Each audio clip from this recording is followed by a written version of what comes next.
bûcheron fredonne tout bas le chanson, le trappeur s'est assoupi, le cow-boy a mis son bétail à l'abri, l'Amérindien prépare un feu, le draveur a rangé sa gaffe, et Phileas fume, assis sur son perron. D'un bout à l'autre de la Boréalie, les humains ont peuplé les territoires. Ils les ont façonnés, transformés au gré de leurs besoins et de leurs désirs. Ils ont labouré la terre, bûché le bois, trappé les animaux. Ils ont construit leurs habitations et se sont installés, certains pour une nuit, d'autres pour la vie.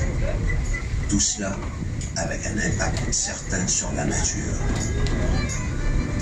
Heureusement, nous sommes maintenant conscients de notre responsabilité envers la santé des écosystèmes qui nous entourent.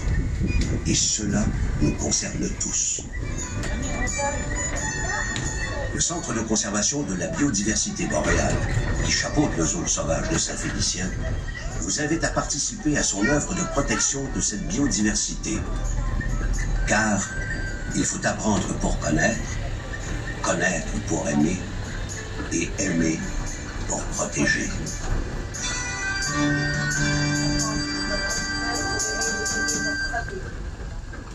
Et c'est ainsi que s'achève notre balade dans le parc de la Nation. Restez tout de même attentifs, puisqu'il peut toujours y avoir des animaux autour de nous. Comme les cerfs de Virginie au loin sur la gauche. Donc pourquoi est-ce que c'est important de protéger la nature? Mais sans les végétaux, sans les animaux, l'être humain n'existe pas. Il ne faut pas oublier que nous sommes des mammifères de l'espèce humaine. Nous sommes des animaux. Oui, on fabrique des outils et on les utilise. Le bonobo, le chimpanzé, le corbeau, la corneille le font aussi. Oui, on a des émotions. On commence à peine à comprendre celle de l'orque. Oui, on communique avec plusieurs sons, plusieurs mots différents. Il y a des baleines qui font plus de 100 sons différents pour communiquer. Et oui, l'humain adapte la nature à ses besoins. Et le castor, qui est un animal hyper primitif, le fait aussi. Ce qui différencie beaucoup d'animaux sauvages, c'est l'impact que l'humain sur l'environnement. Un impact qui a des ampleurs immenses. Et on ne se cachera pas trop souvent négatif. Comment on peut faire pour réduire cet impact? C'est chacun de notre côté en faisant des petites actions. Ça peut être quotidiennement, hebdomadairement ou même mensuellement pour commencer. Planter des fleurs, planter un arbre, faire un jardin. Donc tout ça a pour but d'aider l'environnement, d'aider les espèces animales, d'aider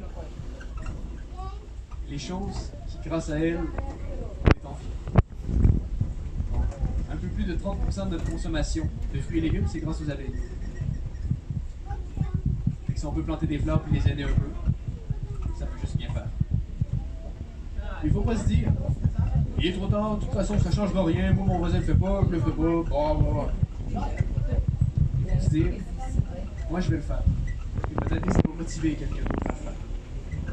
Parce qu'au moment où je vous parle, plus de 30 000 espèces sont menacées ou en danger d'extinction. Autrefois, les extinctions, c'était quelques dizaines sur des milliers d'années. Depuis l'industrialisation, ça a un petit peu augmenté.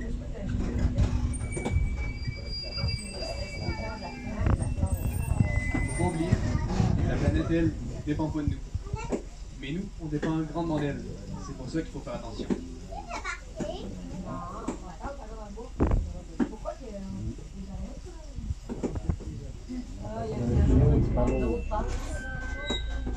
On a la chance aujourd'hui d'avoir des espèces incroyables.